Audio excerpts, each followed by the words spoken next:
झुकलेला नाही, काय गुडघा टेकलेला नाही आणि मानेचा कणा झुकलेला नाही. कारण संभाजीराजांना माहिती होतं आपण ज्या कुळामध्ये जन्माला आलो हे कुळ म्हणजे छत्रपतीचं आहे, हे कुळ म्हणजे भोसले घराण्याचं आहे. याच्यामध्ये झुकणंही चालत नाही आणि याच्यामध्ये वागणंही चालत नाही.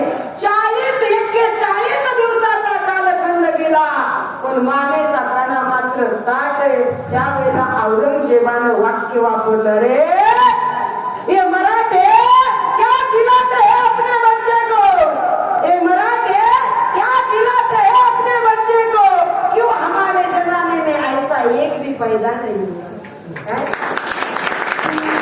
दुश्मन आला वाटतंय की संभाजीराजासारखा मुलगा आमच्या कुळात जन्माला यावं ही अपेक्षा जर माणूस 32 वर्षाच्या कालखंडामध्ये जर दुश्मनाच्या अंतकरणात निर्माण करत असेल तर मग आयुष्य पाहिजे तरी कशाला.